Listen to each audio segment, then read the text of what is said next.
Hello guys! Welcome! Collective reading tayo ngayon. So, tingnan natin kung kaninong energy to. Be open-minded po. Hindi po halos lahat makaresonate. Thank you nga po pala sa mga nagsusubscribe, sa mga bumabalik. Maraming pong salamat. Give me the message for collective. Kaninong energy to? Give me the message for collective. Kanino ang energy na to?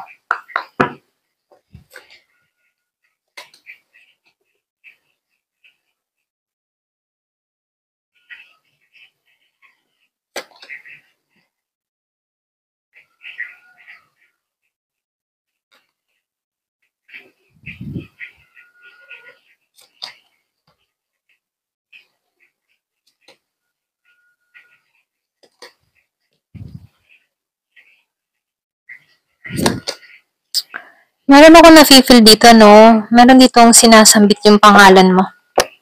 Yung bang tipo na gusto nitong tao na to ng pagbabago.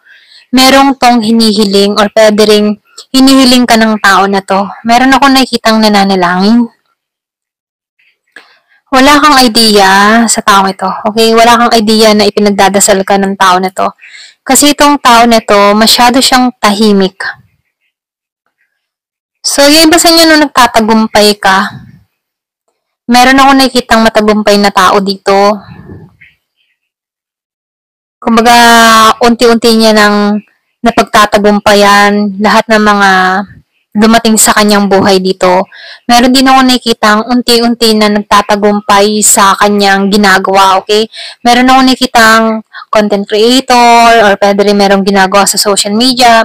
Meron ako nakikitang online or sa online kumbaga affiliate marketing, Shopee, or pwede rin meron siyang mga product, Shopee, TikTok.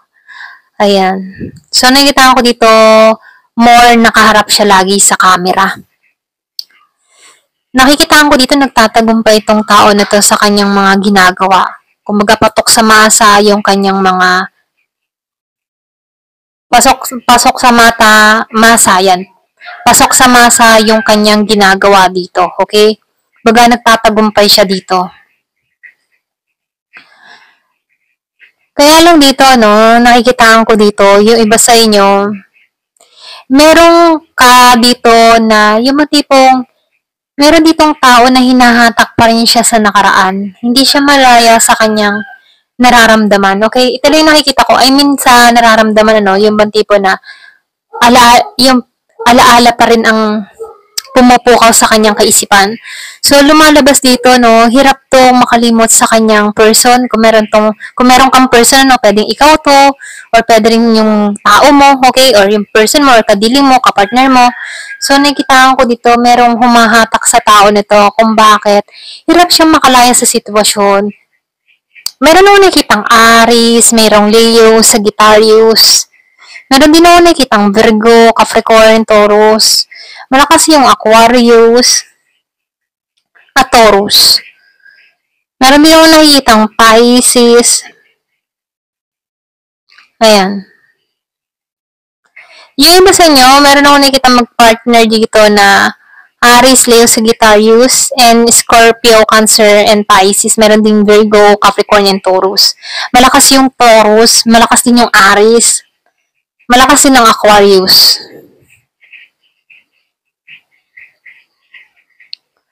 Yung iba sa inyo, nakatuon ka sa panibagong experience, pero may nakamasid sa'yo. Wala kang idea, pinagmamasan nito yung ginagawa mo. Okay, kung ikaw yung tipo ng tao na madalas kang humaharap sa camera, video, ganyan, or meron kang mga ina-upload na video mo, merong nakatingin dito at tanaw ni tao na to, kumaga tanaw niya dito na nagtatagumpay ka, kita niya yung paglago na nangyayari sa'yo. Pwedeng marami kang followers, pwedeng marami kang subscriber, or marami kang viewers, okay?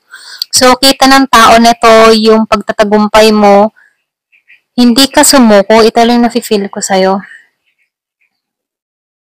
Mahabang panahon ka, so, pasensya na notal ako. Mahabang panahon ka rin nag-isolate bago ka lumabas muli sa online world, okay? So, nakikitaan ko dito yung renewal mo, transformation mo. Yung pananahimik mo, yung pag-isolate mo before kasi nakikitaan ko dito, merong nanahimik na tao, nag-isolate.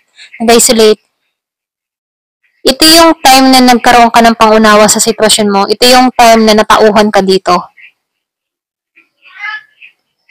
So, meron lumalabas din dito. Meron kang person or meron kang kadiling dito. Nakatingin siya, pero nakikitaan ko dito, meron kayong konting tampuhan, away, or conflict. Pwedeng katrabaho, kaibigan, kaanak, kapartner. So, lumalabas dito na ma-pride to. Okay? Ma-pride siya dito. Mataas yung ego niya dito. Pero nakatingin sa'yo, Hindi to humingi ng tawad. Feeling ko ito yung may atraso sa'yo. Hindi siya humihingi ng tawad, pero nakatingin lang siya sa'yo.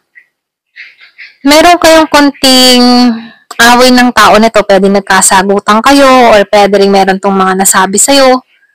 Pwedeng may hinanakit ka dito, sama ng loob. So, lumalabas dito na nagmamatigas ng tao na to, Or pwede rin sabihin, hindi mo to pinapatawad. Yung iba sa inyo, kung matindi yung ginawa sa'yo, hindi mo to pinapatawad. Kasi dahil meron kayong away ng tao na to. Pero ganun pa man, meron nung nakitang humihiling talaga, nagdadasal talaga siya dito, na pansinin mo siya. Kasi dito kita ka niya, nakatingin siya sa'yo. Pero dito, humihiling siya, sana naman pansinin ako ng person ko. Ganon. So, nakita ko dito, meron kayong konting tampuhan, pero pinagdadasal ka ng tao na to. Wala kang idea, wala kang alam sa ginagawa ng taong ito. Okay? Kung gaano siya kadibdiban na ipagdasal ka rito.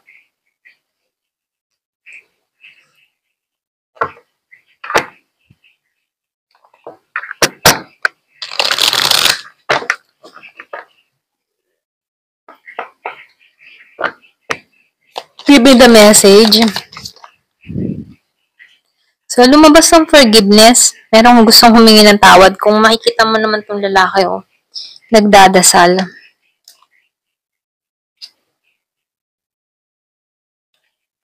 Humihiling tong tao na ito na yung bang mabago yung pagtingin mo sa kanya, mabago yung connection, maging matatag kayong dalawa.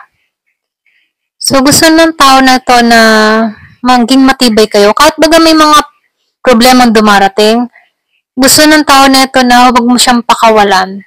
Maging kayong stable pa rin dalawa. Kahit may mga problema or may gumugulo sa connection nyo, gusto ng tao na ito na matibay pa rin ang foundation yung dalawa. Twin flame mo to, okay? May twin flame dito. Meron kang napapanaginipan, so be aware sa dreams mo. Kasi meron ditong mensahe para sa'yo, okay? So, meron ka ditong tao na pwedeng iniisip ka nito, pwedeng mapanaginipan mo to, or pwede rin na meron tong gustong sabihin sa'yo. So, nakikita ko dito, na what's your dream? Kumbaga, pag may napapanaginipan ka, isipin mo, ano kayang ibig sabihin nito? Meron tong malalim na kahulugan kung bakit nanaginip ka ng ganito or kung bakit napanaginipan mo siya dito. So, lumalabas dito, meron nag-aalinlangan, meron naguguluhan, nalilito, okay? Meron kang taong nalilito. So, nakikita ko dito, gusto ng tao na to na magkaroon ng stability sa inyong dalawa, harmony. Gusto ng tao na ito na mapanatag yung connection. Meron ako nakikitang harvest time, autumn, ayan. Panahon ng taglagas, okay? Meron ditong importante or pwede rin sabihin, meron nangyari sa inyo ng tao na to last year, autumn time, panahon ng taglagas, okay? So, ano ba yung araw ng panahon ng taglagas? Mga April, March, yun. February. Ito lang na nafe-feel ko, April, March, April, and February. Ito rin nakikita ko. Panahon ng taglikas.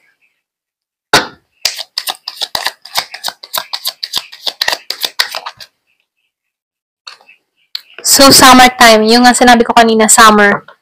Mula February, March, April. Merong nangyari sa inyo? Or pwede rin sabihin, madalas mo tong maalala tong tao na to? Or meron kayong memories ng tao na to in summer? Yung iba sa inyo, nagkakalala kayo nito summertime.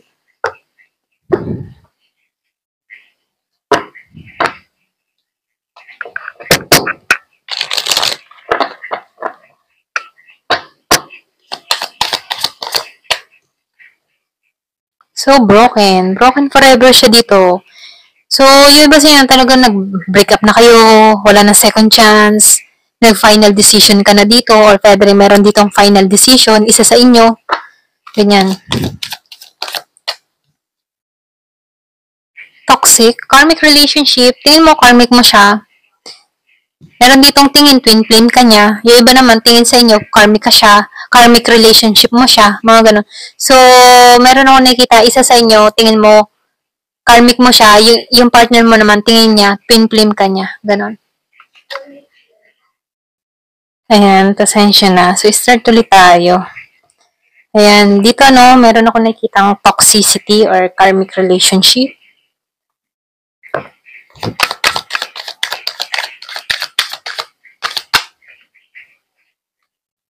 Give me the message.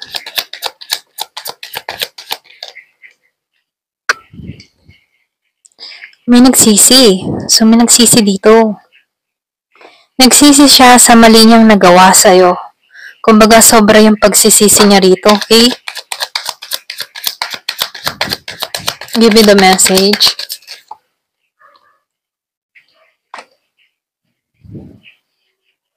So, meron ditong involved na cheating, okay? Broken trust. Nakikitaan ko dito nasira yung tiwala. Meron ditong nasira ang tiwala. So, nakikitaan ko din dito, yung iba sa inyo, meron dito nag-message, pero hindi niya binabasa. Kumbaga, maraming beses na nagme-message itong tao na to, pero ini-ignore niya. Okay? Ito rin nakikita ko, meron ditong tao na ini-ignore niya yung person niya dahil nawalan siya ng tiwala, dahil merong cheating na naganap. So, nagsisisi siya dito. So, yung iba naman sa inyo, meron kang bago ngayon. Okay? Kumbaga, handa ka na sa bago, handa ka na makipag-date, andun ka sa moment na handa ka na sa panibagong journey mo, okay? Lalo-lalo na sa pag-ibig. Handa ka na muli mag-explore, ready to mingle. So, meron ditong new love, okay? Kumbaga, nakikitaan ko dito na magkakaroon ka muli ng pag-asa dahil sa bagong pag-ibig na parating sa'yo. Yung iba sa inyo, meron ka nang nakakausap dito.